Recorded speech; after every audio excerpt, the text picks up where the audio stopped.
Hello everyone, कैसे हैं आप सब। तो हमने इस वीडियो में आज क्या कवर करना है कि कैसे डिफरेंट मेटल्स को एक्सट्रैक्ट किया जाता है बेस्ड ऑन देयर रिएक्टिविटी।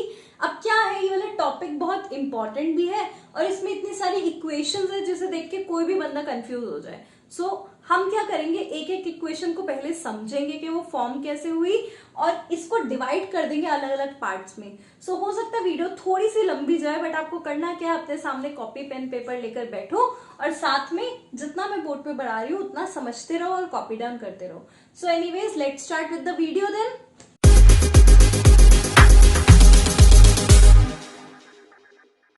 सो अभी प्रोसेस क्या क्या करना है वो हम ओवरव्यू ले लेते हैं। हमें क्या करना है, ओर से मेटल को एब्स्ट्रैक्ट करना है, right. Profitable extraction of metal from its ore, you have to do this. अभी करना क्या है, ये हमारी रिएक्टिविटी सीरीज है। ये रिएक्टिविटी सीरीज लर्न करने का तरीका भी मैंने पहले बताया था कि टीना ने कार मांगी ऑल्टो जेन फरारी, फिर भी है क्यों हर जगह सिल्वर गोल्ड प्लैटिनम। ये एक तरीका है रिएक्टिविटी सीरीज को लर्न करने का। अब रिएक्टिविटी सीरीज में क्या होता है, सबसे ऊपर वाले जो मेटल्स होते हैं ये very reactive highly reactive metals होते हैं, ठीक है। और उसके बाद ये होते हैं मॉडरेटली रिएक्टिव या फिर मीडियम इन रिएक्टिविटी, और ये है लीस्ट रिएक्टिव मेटल्स। कौन से? सिल्वर गोल्ड प्लैटिनम और मर्क्यूरी, ये लीस्ट रिएक्टिव मेटल्स हैं। अभी करना क्या है, हम नीचे से शुरू करते हैं। लीस्ट रिएक्टिव मेटल्स को प्योरीफाई करने के लिए हमें क्या करना है, उनकी रिडक्शन करनी है। अभी लीस्ट रिएक्टिव मेटल्स या तो अपने सल्फाइड ओर्स में प्रेजेंट हो सकते हैं या फिर ऑक्साइड ओर्स में। अभी मैं ओवरव्यू दे रही हूँ, धीरे धीरे हम एक एक रिएक्शन भी देखेंगे। तो लीस्ट रिएक्टिव मेटल्स क्या है, फर्स्ट केस देखते हैं, वो सिंपल अपने ऑक्साइड ओर्स में प्रेजेंट है। तो जब वो अपने ऑक्साइड ओर्स में प्रेजेंट है, हमें क्या करना है, डायरेक्ट उनकी रिडक्शन कर देनी है। रिडक्शन के बाद प्यूरिफाई कर देना है मेटल, राइट। ये बात क्लियर हो गई। आगे देखते हैं, अगर ये अपने ऑक्साइड ओर में नहीं प्रेजेंट, ये अपने सल्फाइड ओर्स में प्रेजेंट है। अब जो कि ये मेटल्स अपने सल्फाइड ओर्स में प्रेजेंट है, तो इनको पहले ऑक्साइड में कन्वर्ट करेंगे। क्यों कन्वर्ट कर रहे हैं? क्योंकि ऑक्साइड ओर्स में कन्वर्ट होने के बाद रिडक्शन का प्रोसेस जल्दी हो जाता है। तो हमने क्या किया, पहले इनको ऑक्साइड ओर्स में कन्वर्ट किया और उसके बाद रिडक्शन करके प्यूरिफिकेशन कर दी मेटल की। ये बात हो गई लीस्ट रिएक्टिव मेटल्स की। अब बात करते हैं मॉडरेटली रिएक्टिव मेटल। ये जो मॉडरेटली रिएक्टिव मेटल्स हैं, या तो ये अपने कार्बोनेट ओर्स में प्रेजेंट हो सकते हैं या सल्फाइड ओर्स में प्रेजेंट हो सकते हैं। करना क्या है, चाहे कार्बोनेट में प्रेजेंट हो चाहे सल्फाइड ओर्स में प्रेजेंट हो, अल्टीमेटली उन्हें ऑक्साइड ओर्स में कन्वर्ट करना है। अगेन क्यों कर रहे हैं, बिकॉज ऑक्साइड ओर से मेटल का एब्स्ट्रैक्शन आसान हो जाता है। तो कार्बोनेट में प्रेजेंट है या सल्फाइड में प्रेजेंट है, दोनों से हमें क्या करना है, उनके ऑक्साइड ओर में उन्हें कन्वर्ट करना है। और आगे का प्रोसेस तो आपको पता ही है, रिडक्शन एंड देन प्यूरिफिकेशन, ठीक है। ये बात क्लियर हो गई। This is an overview. आगे देखते हैं, अगर ये मेटल्स क्या है, हाईली रिएक्टिव। अब हाईली रिएक्टिव मेटल्स या वेरी रिएक्टिव मेटल्स का केस क्या होता है, क्योंकि ये बहुत ज्यादा रिएक्टिव हैं तो रिडक्शन नहीं हो सकती। अभी क्वेश्चन अगर आपसे पूछा जाए वेरी रिएक्टिव मेटल की रिडक्शन क्यों नहीं हो सकती, तो रीजन क्या बोलेंगे, बिकॉज रिडक्शन क्या होता है, रिडक्शन प्रोसेस के लिए आपको एक रिड्यूसिंग एजेंट चाहिए होता है जो इन मेटल से ज्यादा रिएक्टिव हो। अभी ये सबसे ज्यादा रिएक्टिव है तो इनसे रिएक्टिव में तो कुछ है ही नहीं। जब इनसे रिएक्टिव कुछ नहीं है, इसलिए इनकी रिडक्शन पॉसिबल नहीं है। किसकी? ये जो वेरी रिएक्टिव मेटल्स है, राइट। अब क्योंकि इनकी रिडक्शन प्रोसेस पॉसिबल नहीं है, तो ये वाला सारा प्रोसेस होगा ही नहीं। जब ये सब नहीं होगा तो क्या होगा, इनकी हम इलेक्ट्रोलिसिस करेंगे। ये हो गया ओवरव्यू। आप चाहें तो इसका स्क्रीनशॉट ले सकते हैं और it would be much better अगर आप एक कॉपी डाउन करके ये लिख ले, कॉपी करके ये सब लिख ले। अब उससे क्या होगा, नेक्स्ट टाइम जब कोई भी रिएक्शन होगी आपके माइंड में क्रिस्टल क्लियर होगा कि मेटल की रिएक्टिविटी किस तरह की है, तो किस तरह की है, तो आगे प्रोसीड कैसे करना है। तो इतनी सारी जो रिएक्शंस है वो आपको लर्न नहीं करनी पड़ेगी, आप समझ के भी एक्सप्लेन करके आगे बढ़ सकते हैं। सो ये रहा हमारा ओवरव्यू। अब इसके बाद हम एक एक चीज इंडिविजुअली लेते हैं। सबसे पहले हम लीस्ट रिएक्टिव मेटल्स लेते हैं और उसको देखते हैं कि वो क्या क्या रिएक्शंस हो सकती हैं, ठीक है। सो सबसे पहले क्या करना है, extraction of metals lower in the reactivity. जो लीस्ट रिएक्टिव मेटल्स है उन्हें कैसे एक्सट्रैक्ट करेंगे, तो मैंने ये टेबल में भी पीछे एक्सप्लेन किया कि या तो अपने ऑक्साइड ओर्स में प्रेजेंट होंगे। अगर ऑक्साइड ओर्स में प्रेजेंट है तो डायरेक्ट रिडक्शन कर देंगे, लेकिन अगर सल्फाइड ओर्स में प्रेजेंट है तो पहले ऑक्साइड ओर्स में कन्वर्ट करेंगे और फिर उसके बाद रिडक्शन कर देंगे।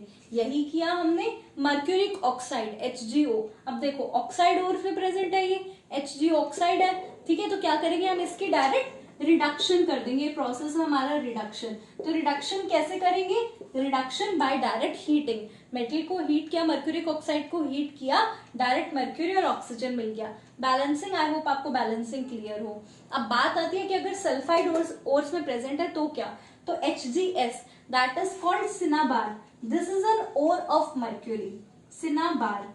तो अगर ये HgS मर्क्यूरिक सल्फाइड की फॉर्म में प्रेजेंट है, अब देखो सल्फाइड ओर्स में प्रेजेंट है तो क्या करेंगे, पहले ऑक्साइड ओर्स में कन्वर्ट करेंगे फिर रिडक्शन। तो क्या किया, पहले HgS plus O2 give HgO plus SO2। तो क्या किया, ऑक्सीजन के साथ रिएक्ट करवाया, क्यों करवाया, क्योंकि ऑक्साइड ओर्स में कन्वर्ट करना है। HgO बन गया, उसके बाद क्या करा, ये HgO ऑक्साइड ओर्स बन गया, तो वापस अब ये वाली रिएक्शन होगी आगे, HgO को हीट किया तो Hg प्लस O2, करना वही है, रिडक्शन करनी है। अगर सल्फाइड ओर्स में प्रेजेंट है तो पहले ऑक्साइड में कन्वर्ट करेंगे फिर रिडक्शन करेंगे, और ऑक्साइड में प्रेजेंट है तो अपने आप एक ही स्टेप में रिडक्शन हो जाएगी। तो ये दोनों प्रोसेस आई होप आपको क्लियर होंगे। एक और रिएक्शन आगे देख लेते हैं इसी। सो नेक्स्ट इज कॉपर सल्फाइड। अभी कॉपर सल्फाइड प्रेजेंट है तो हमने इसको क्या किया, ऑक्साइड ओर्स में पहले कन्वर्ट किया, यानी ऑक्सीजन के साथ रिएक्शन करी, तो Cu2S plus O2 gives Cu2O, oxide ओर बन गया, और उसके बाद क्या है, SO2 सल्फर डाइऑक्साइड रिलीज हो गया। बैलेंसिंग आप अपने आप देख लेंगे, हमने फर्स्ट चैप्टर में बैलेंसिंग कर रखी है। इन केस अगर आपको बैलेंसिंग में कोई प्रॉब्लम आती है तो मेरे फर्स्ट चैप्टर की वीडियोस देख सकते हैं आप। आगे बढ़ते हैं, तो इसके बाद क्या किया, ये जो Cu2O बना, हमने क्या करना है, ऑक्साइड की रिडक्शन करनी है। तो ये जो Cu2O बना ये रिएक्ट किया वापस इसके साथ, Cu2S के साथ हीट किया, this process is what, this is simple reduction. अब क्या है, जो lower in reactivity series metals होते हैं उनकी रिडक्शन बहुत आसानी से हो सकती है, डायरेक्ट हीट करके रिडक्शन हो सकती है। और ऐसे ही उल्टा क्वेश्चन, अगर जो highest in reactivity series metals है उनकी रिडक्शन बिल्कुल भी पॉसिबल नहीं है। वो चीज मैंने अभी एक्सप्लेन कर दी थी थोड़ी देर पहले। तो क्या किया, ये मैंने इसकी डायरेक्ट रिडक्शन कर दी, यहाँ से Cu2 ऑक्साइड मिला, उसको Cu2S जो ये बना हुआ है इसके साथ हीट किया डायरेक्ट, तो copper plus sulphur dioxide metal हमारा ऑब्टेन हो गया रिडक्शन के बाद, राइट। अब इसके बाद बात करते हैं metals in that are in medium in reactivity series, उनको कैसे कन्वर्ट करेंगे, right. So next is extraction of metals that are medium in reactivity, यहाँ आएगा medium, right, medium in reactivity. तो इनको कैसे एब्स्ट्रैक्ट करेंगे वो देख लेते हैं।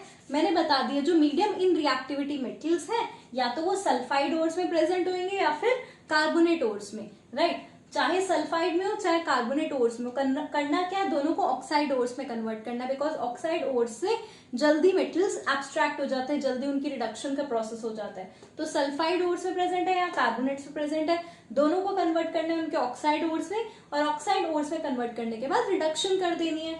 अब क्या है, इसमें एक नाम एक्स्ट्रा आ जाता है, डायरेक्ट क्वेश्चन आ जाता है कि अगर उन्हें सल्फाइड ओर्स में हम कन्वर्ट करेंगे, राइट, ध्यान से समझना ये वाली चीज इंपॉर्टेंट क्वेश्चन है।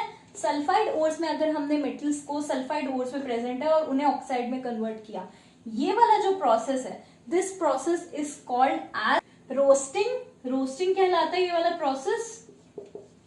और अगर आपके पास कार्बोनेट ओर्स में प्रेजेंट है चीज और आपने ऑक्साइड ओर्स में कन्वर्ट किया, तो इस प्रोसेस को हम बोलते हैं कैल्सिनेशन। यहाँ पूरा नाम नहीं आएगा, मैं शॉर्ट में बता रही हूँ, ये प्रोसेस का नाम है कैल्सिनेशन और ये प्रोसेस का नाम रोस्टिंग है। अब डायरेक्ट क्वेश्चन आ जाएगा, what is the difference between calcination and roasting. Calcination C से शुरू होता है तो कार्बोनेट ओर्स के लिए, और एक तरीके से ये लर्न करने का भी तरीका हो गया, सी से कैल्सिनेशन, सी से कार्बोनेट ओर। तो कार्बोनेट ओर को आप ऑक्साइड ओर में कन्वर्ट कर रहे हैं, प्रोसेस कहलाएगा कैल्सिनेशन, और अगर सल्फाइड ओर्स को ऑक्साइड ओर में कन्वर्ट कर रहे हैं, प्रोसेस कहलाएगा रोस्टिंग। कर क्यों रहे हैं, अगेन ये क्वेश्चन भी पूछा जा सकता है, क्यों कर रहे हैं ऑक्साइड ओर्स में कन्वर्ट, बिकॉज इससे जल्दी मेटल्स एब्स्ट्रैक्ट हो सकते हैं, जल्दी इनकी रिडक्शन हो सकती है।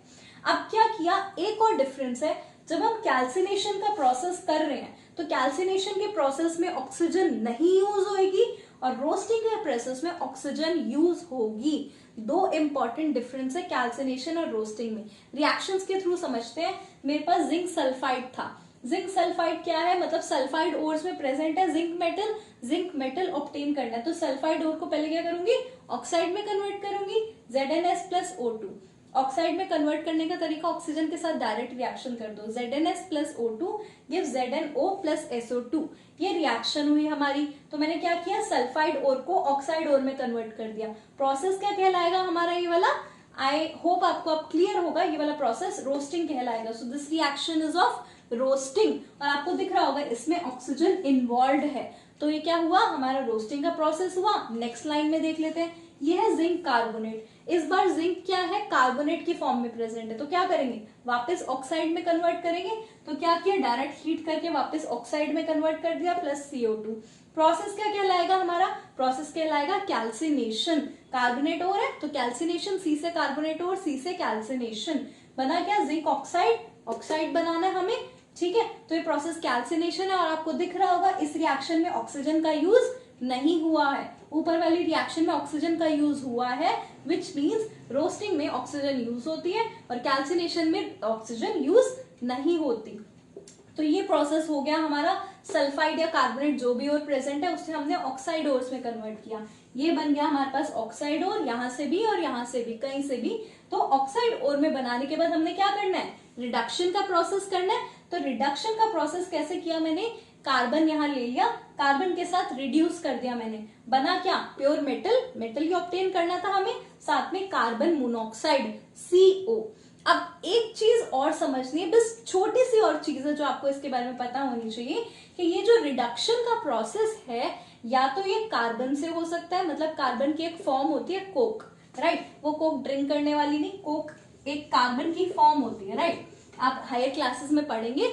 तो या तो आप कोक के थ्रू इसे कन्वर्ट कर सकते हो, या फिर क्या करोगे, जिंक से एक हायर रिएक्टिव मेटेरियल लो और उससे रिडक्शन का प्रोसेस करो. रिडक्शन का प्रोसेस दो तरीके से हो सकता है. तो इससे रिलेटेड दो और रिएक्शंस है वो करेंगे, फिर ये वाला पार्ट खत्म हो जाएगा. So the next is extraction of metals highest in reactivity. जो सबसे ज्यादा रिएक्टिव मेटल्स है उन्हें कैसे एक्सट्रैक्ट करें मैंने आपको बता दिया. For example sodium, magnesium, calcium, aluminium, ये हाईली रिएक्टिव मेटल्स है, इनकी रिडक्शन पॉसिबल नहीं है, राइट. तो हम करेंगे क्या, इलेक्ट्रोलिसिस करेंगे. अब इलेक्ट्रोलिसिस का प्रोसेस हम पिछले चैप्टर में भी देख चुके हैं. अगर आपको इलेक्ट्रोलिसिस नहीं आता तो मैं लिंक डाल दूंगी डिस्क्रिप्शन बॉक्स में, आप वहां से समझ सकते हैं. अब इंपॉर्टेंट चीज जो इस टॉपिक से रिलेटेड है वो क्या है, इलेक्ट्रोलिसिस में कौन कहाँ पे बनता है. For example electrolysis of sodium chloride. Sodium chloride या किसी भी चीज की इलेक्ट्रोलिसिस करनी है तो आपको एक चीज ध्यान होनी चाहिए, कैथोड पे कैटायन जाता है और एनोड पे एनायन. याद करने का तरीका, C से कैथोड, C से कैटायन, A से एनोड, A से एनायन. तो कभी कभार ये भी डायरेक्ट क्वेश्चन पूछ लेते हैं, कैथोड पे कौन सा कोई भी चीज की इलेक्ट्रोलिसिस हो रही है तो कैथोड पे कौन फॉर्म होगा और एनोड पे कौन. तो मैंने रिएक्शन में लिख दिया, कैथोड पे मैंने बताया कैटायन जाएगा. कैटायन मतलब अगर NaCl है तो Na+ कैटायन होगा हमारा. तो Na+ plus electron gives Na, ये रिएक्शन होगी. एनोड पे एनायन जाएगा विच इज क्लोराइड आयन, है ना, नेगेटिवली चार्ज मतलब एनायन होता है ना. तो एनोड पे एनायन जाएगा.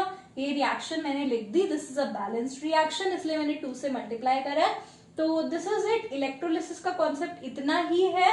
आगे हम इलेक्ट्रोलिटिक रिफाइनिंग पढ़ेंगे, उसमें भी इलेक्ट्रोलिसिस थोड़ा बहुत हम समझ ही लेंगे. So let's end the video here. Next video में हम आगे डिटेल में देखेंगे. Thank you so much. Till then take care, bye bye.